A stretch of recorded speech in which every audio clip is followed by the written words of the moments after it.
Bismillahirrahmanirrahim. Honorable Federal Minister for Defense, Honorable Federal Minister for Climate Change, Honorable Federal Minister for the Information and the Broadcasting, distinguished defense leadership, respected Chair, Excellencies, ladies and gentlemen. At the outset, may I request to please display the presentation which I shared with the organizers? Yeah. So let me be clear. This is not going to be an engineering briefing alone. It is the first institutional statement after the inaugural and the keynote address. My purpose is to place the treaty's operating record before this forum. The Indus Waters Treaty is a conflict prevention system, whereas the Permanent Indus Commission is the mechanism that keeps that system alive. Next, please. Ladies and gentlemen, I will not duplicate the political keynote, the legal analysis, the humanitarian assessment, or the security discussion for that matter that will follow. My role is narrower, but essential. I'll place before this forum the operating record of the treaty, what the treaty requires, what Pakistan has done, and what happens when the routine channels are blocked. This is where the principle meets the practice. Next, please. For Pakistan, this is national security, not merely the hydrology. Flow predictability is not, ladies and gentlemen, a luxury of planning. It is part of the survival architecture of the state. When the lives and livelihoods of 240 million people are tied to the Indus Basin, when more than 80% of the arable land depends on these waters, which constitutes around 45 million acres of land, which is being irrigated by the canal waters, and that is a promise the state makes with the farmers. When agriculture contributes almost a quarter of GDP and 1/3 of the employment, water uncertainty becomes the national uncertainty. Pakistan's restraint has been deliberate, but water, food, livelihood, and social stability are not negotiable abstractions. That is why Pakistan has publicly defined the strategic threshold for any attempt to stop or divert the treaty waters belonging to Pakistan. Next, please. The treaty converted a territorial river system into a legal architecture by way of limiting, fixing and delimiting the rights and obligations of the parties owed to each other. The eastern rivers were, so we all know, allocated to India, whereas the western rivers, the Indus, the Jhelum, and the Chenab, were placed under the general rule of Pakistan's unrestricted use, with India's uses confined to carefully defined exceptions. Pakistan accepted that bargain, rebuilt its irrigation life around that bargain. That is very important. And planned its national water economy on the assurance that the western rivers would be let flow. The bargain remains the bargain. It was not a favor, it was a binding settlement, binding on both the parties. Next, please. You can see on the screen that how this treaty serves as a conflict prevention design. Ladies and gentlemen, the treaty is basically engineering for peace, which works because the four elements operate together: the allocation, the cooperation, the institution, and the dispute control. Allocation tells each side that what it may use and what it may not use. Cooperation provides data, notice, and inspection. And the Commission gives a regular channel of communication, whereas the Article 9 gives a safety valve when questions cannot be settled bilaterally. You just remove one element and the peace function starts to fail. Therefore, the abeyance is not a diplomatic slogan. We need to understand that it is an attempt to disable the stabilizing architecture. Next, please. Next. Now I would come to the Article 8 of the total 12 articles of the treaty, which makes the Commission, the Permanent Indus Commission, the treaty's early warning system. Ladies and gentlemen, it is not a mailbox or a post office. It is, in fact, the operating mechanism that keeps water out of conflict.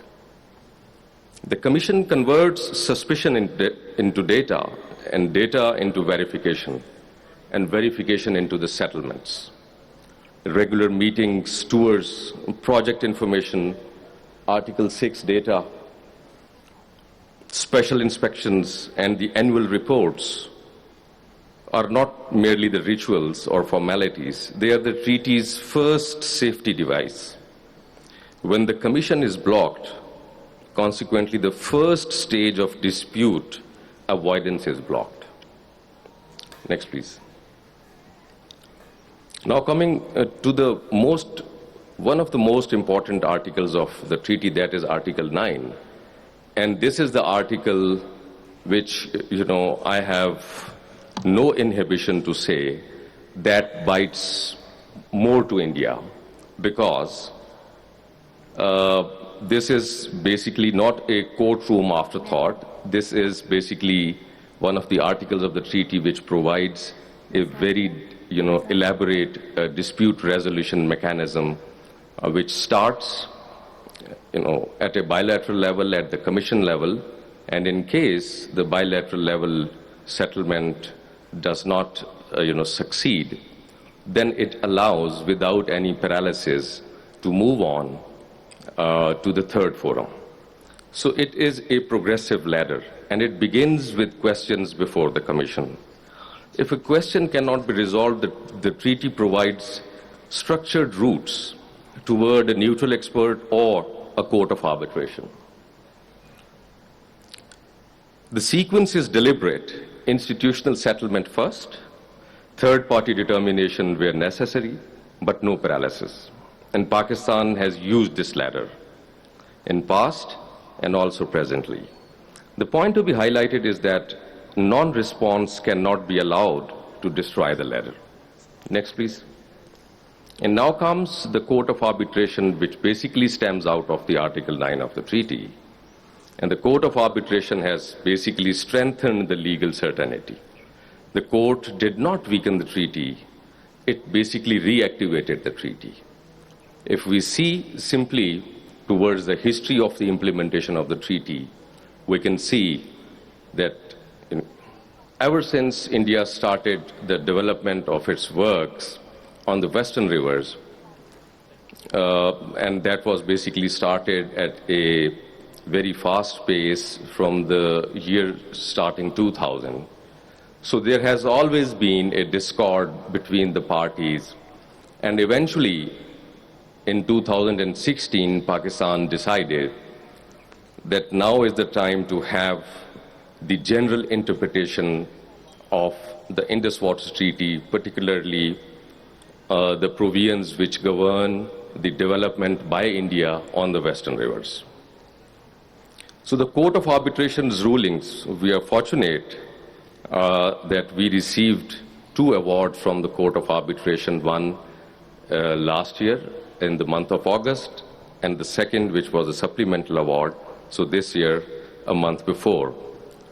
So the court's rulings on competence, may those be the matters related to competence or the general interpretation or the specific design issue of maximum pondage, the court has confirmed 4 essential points to be noted. First, that India's non-appearance before the court does not paralyze the proceedings. Second, the abeyance posture does not deprive the court of competence. And third, the awards are final, binding, and controlling. And India must let flow the western rivers with treaty exceptions applied strictly. Ladies and gentlemen, this is not a political rhetoric, and it is no more a Pakistan's position paper. It is the treaty speaking through its own court. Next, please. So let's talk about, in specific terms, about the awards that, how these awards operationalize the terms of the treaty. The court's award translates the legal obligations into the operational discipline. Like the let flow is the general rule for the western rivers and an obligation for India to fulfill. And runoff river hydropower is permitted to India only within the Article 3 and Annexure D, and pondage must be realistic. Installed capacity of the new runoff river hydroelectric plants and their anticipated load cannot be inflated to create the operational discretion by way of inflating the pottage.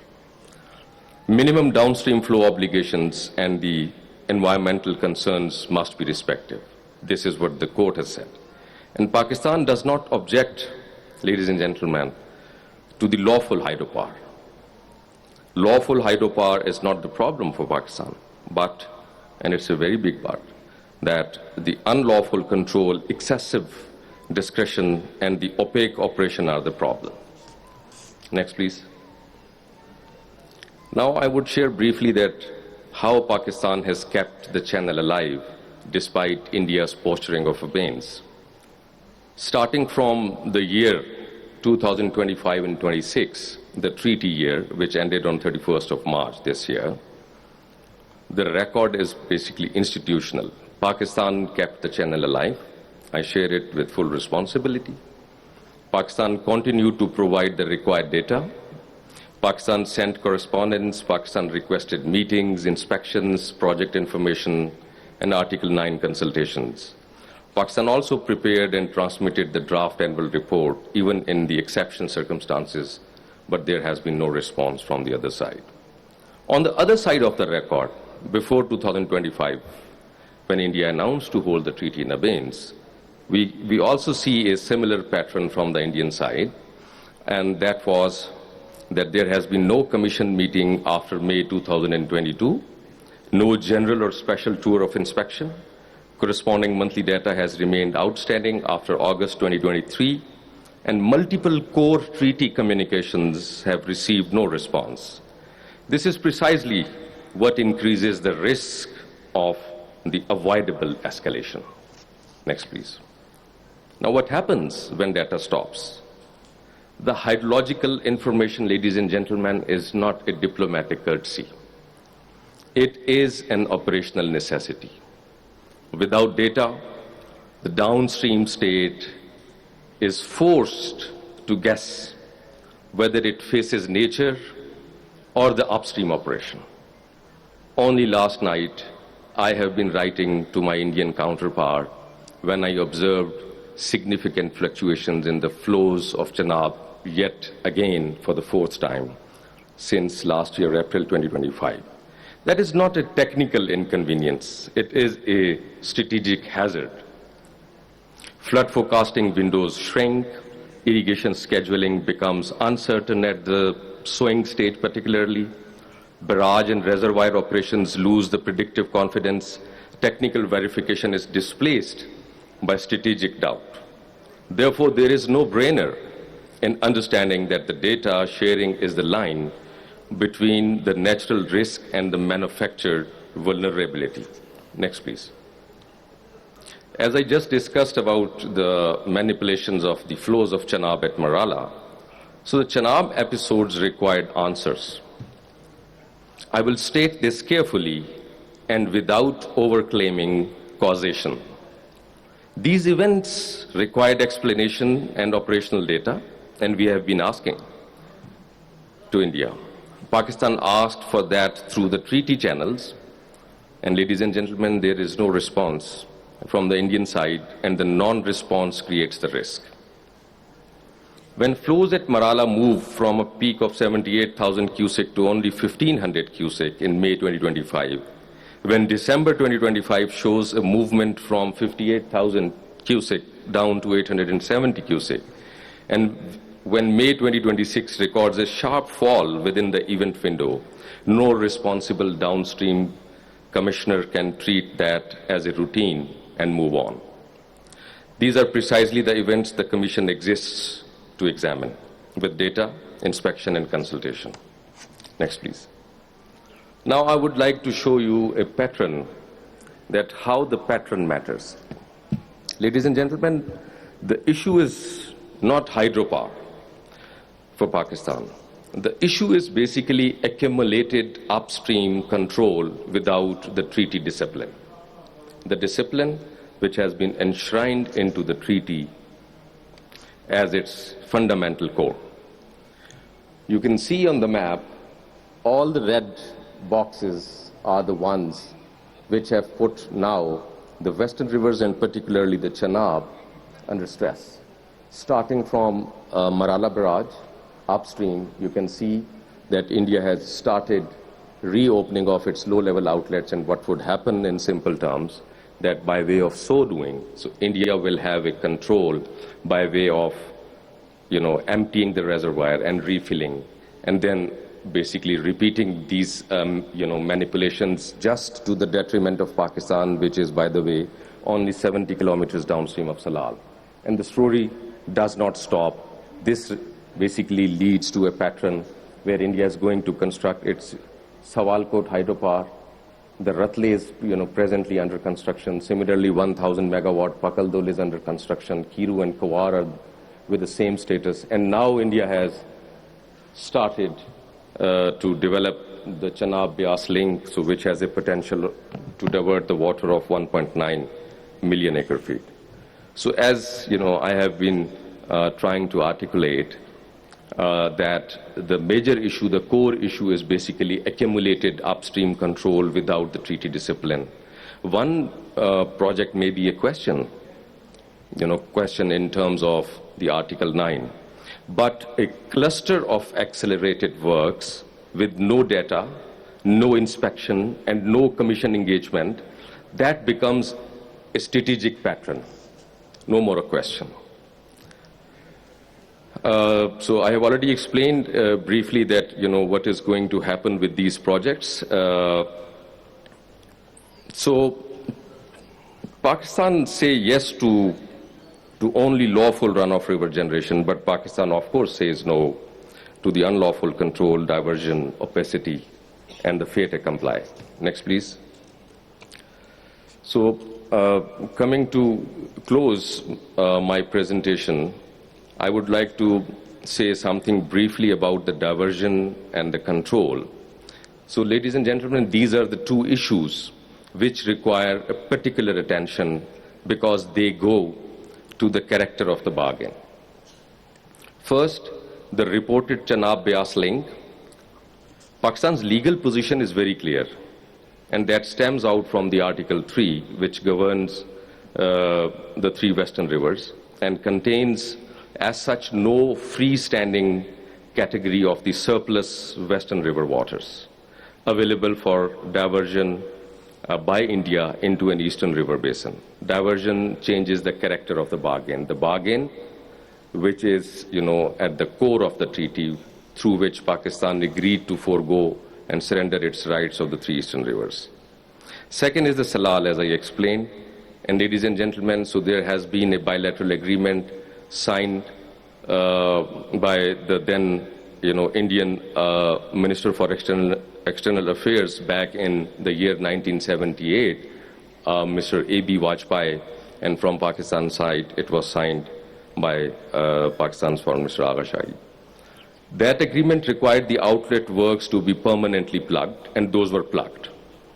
Now, if removal is claimed to be necessary for a safety emergency, the agreement requires, immediate information, consultation, and site inspection.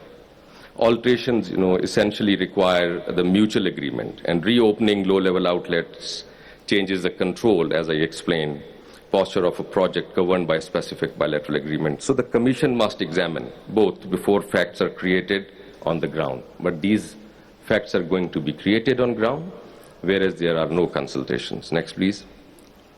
Now, coming to the international record, Pakistan is not responding only through the speeches. Pakistan has used the international system responsibly. The Deputy Prime Minister and the Foreign Minister briefed the diplomatic corps, and wrote to the President of the Security Council, the President of the General Assembly, and the Secretary General. And Pakistan's permanent representative to the UN transmitted the record to the Security Council and the India-Pakistan question, under the India-Pakistan question. And ladies and gentlemen, very importantly, to the vindication of Pakistan's position, UN Special Procedures Mandate holders in October 2025 have publicly recognized serious human rights concerns comprising the water, food, livelihood, environment, and the development. So we are taking the matter to the world not only to internationalize a quarrel, but to prevent a treaty breakdown from becoming a security crisis. Water is life and it cannot be weaponized. Next, please. Something about Pakistan's own water house. So, ladies and gentlemen, this point is equally important. Pakistan is not merely asserting the rights abroad. Pakistan is strengthening its own water house at home. Treaty rights and domestic reform are two sides of the same national water strategy.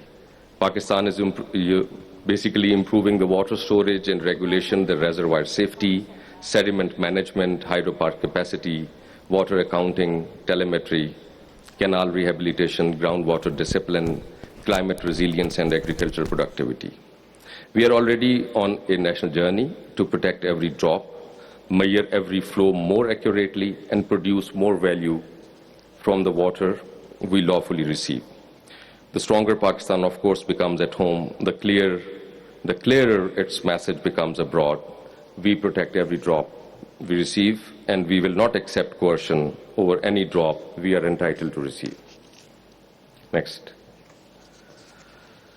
So this is the last slide of my presentation where I would like to highlight the significance and importance to restore the framework. The treaty's answer to this stress which we have been discussing so far and will be discussing in the remaining sessions of today's seminar is basically not the abeyance, it is performance. The way forward is very clear. An immediate commission meeting, full restoration of Article 6 data, general and special tours and inspections, project record disclosure, including the drawing standard documents, schedules, hydraulic designs, and operating rules, and Article 9 discipline, beginning with the commission examination and ending with respect for the courts of arbitration and the neutral expert. No unilateral abeyance, no data blackout, no diversion, no fait accompli. The Indus Waters Treaty is alive. The Commission must be therefore allowed to work. The architecture and the operating records are now before the seminar, and the legal, humanitarian, diplomatic, and security consequences will be addressed by the distinguished speakers who follow. So I thank you all.